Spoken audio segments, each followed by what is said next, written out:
Welcome to the Education System Reboot. This video is called Planning Your Practicing, Plan Your Life. So anyway, what I wanted to talk about is something that I was referencing again today during class, and it got me thinking about this concept. And so one of the things I've been preaching, and so I'm going to use this visual of my curriculum so you can kind of see how this ties in, and hopefully by the end of this video, what I will have described is how if you use music, learning an instrument, and you learn the right practice skills, you're actually learning how to plan your life, how to navigate your life, how to be successful in your life. So the first thing I'm going to talk about is, again, what does planning your practicing look like, or what does it even mean? Now, as I've gone through the music process, there have been some people that advocate a practice log, writing things down, making an outline. I mean, so all of those are good. But for my purposes, it really means one word: routines. So planning your practicing means developing routines. Now, routines can mean a lot of different things. So that's the goal. As I explain this, I'm hoping you'll see how you can create routines in a lot of different areas. But the first one is when I'm practicing or encouraging my students to practice, the first thing I want them to focus on is developing what's called a warm-up routine, or you might even call it a fundamentals routine. Okay, so the bottom line is it's something that basically works on the basic skills of their instrument every day so that they can maintain. That's another word. It could be a maintenance routine, but the key to the planning you're practicing is having routines. So the reason I want to have this visual is I have built that into my curriculum for my band, and I have a similar curriculum for my French horn. So my approach to designing curriculum is exactly the same. So you'll see it here. So what I have here is 4 levels, and I have this idea of just every level has specific skills, and then each one builds to the next one. And so what I'm going to show you is I'm going to start with this level 1B, for example. So what I have in every level is a warm-up routine. And so basically it builds from the previous one. So actually that's what I'm going to do. I'm going to go through kind of each one. So you can see level 1B has some description of what that looks like. Level 1C, similar, but it adds 2 things here. Then you'll start to notice that my warm-up 1D starts to look a little different. You get away from some of the first note things and you start to replace it with others. Once you get to level 2, okay, I'm going to click there, sorry. You have a warm-up.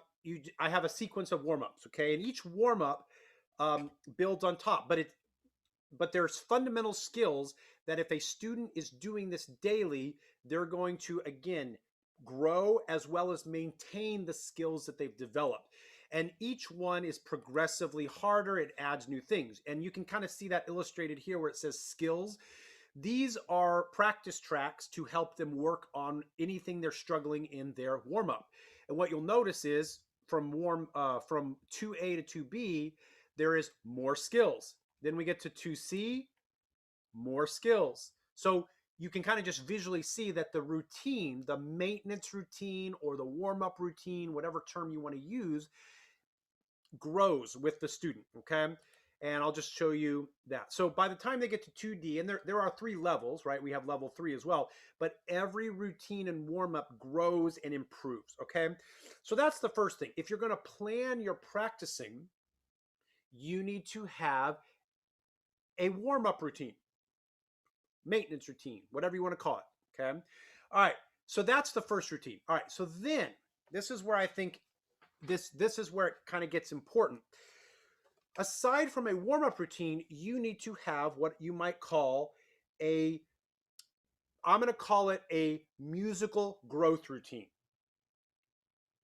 Okay, so what does that mean? All right, well, it means that as part of your practicing every day, you're going to go through certain growth skills. Now, for musical purposes, that's the term we use is etude. So let me take you through this. So I have this built in as well.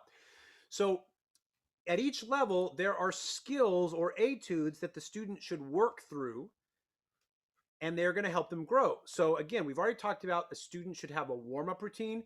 Then as part of their practicing, they should have an etude growth, right? A musical growth routine. So they would start by, maybe it's as simple as saying, all right, every day I spend 10 minutes, maybe it's a timer, working through these etudes. So they would just start, if they're, a sixth grader or a fifth grader or a beginner, they would start here and they'd work through these. And then once they've mastered them, okay, they would move to the next. What you'll notice is the next one builds. You'll see an overlap. You'll see B, C, D, E, F, G, H. Well, you'll see those same ones here, but they are faster, okay? And then you have more growth, like more etudes. Then you'll notice with D, same idea. We start grouping them, but there's a whole kind of like musical growth sequence here. But it starts with having a routine. So again, I think routines are the key to success. Once we get to level 2, you'll see the same format, right? First routine is warm-up routine. The next routine is they should daily interact with what I call musical growth routines. And so that's what's outlined. And you'll notice that I follow that format. Exercises, etudes, whatever term you want to use. That is what they would go through and they would track. Now let me pause and go to this thing. I have created a tracking sheet. This tracking sheet allows them to mark their progress, right? And these are just examples. I check them off as we go. This isn't somebody's, this is just mine. So let me tie it in. So right now we're on level 1D. Okay. Actually, let's see. Let's look at level 2A since we're on the same thing. So I go to my curriculum, level 2A. So they can track their warm-up stuff, which is part of their warm-up routine. They can also track these. So these are there's different tempos, etc. So by having a routine that says every day I'm going to have the routine of working through my musical growth, then they can track it. So then they can also plan and they can know, all right, well, yesterday I got I was able to play the 3/4 etudes, letter A through E at 96, no problem. Checked it off. I'm good. And then I also had time to do the 2/4 etudes. Boom. So now they would look at this and they'd come back and they'd say, okay, today, because I know I did these well, I have two options. I can just continue to the 6/8 and work on that today, or I can take the 2 I worked on and I can try it at a faster tempo, right? So the idea is by having this concept of a routine that every day they plan their practicing, they don't write it out. They just know that through several routines, they're going to plan their practicing every day. They are going to string together day in and day out better practicing, which means they're going to grow faster, right? I hope you followed me this far. So anyway, those are 2 of my routines. And then the third routine, and I wrote this down because I want to make sure I say this right. This would be called a routine of performance preparation process. So this is about how they prepare their music, right? So they need to have a routine for that. Now, basically what this means is it's a little bit trial and error, but basically as they prepare, let's say a solo or the music for your band class or whatever, that they have gone through the process of practicing it, working it up, and they figured out what are the best ways to practice. Okay. So I'm going to pull up, I'm a French horn player, so I'm going to pull up my French horn PDF. Okay. And I'm going to go to the bottom and let you see this, what's called a walking tune. This is my first solo for their unit. Now, basically, there's a process here whenever you get new music. And I'm going to kind of outline it. Again, the process can change depending on the piece a little bit, but in general, the process goes something like this. They get a new piece of music. They need to process it on site. So they need to think about, do I know my note names and fingerings? Do I understand the rhythms? Then they might want to listen to it to help them get a concept of how it sounds. Okay.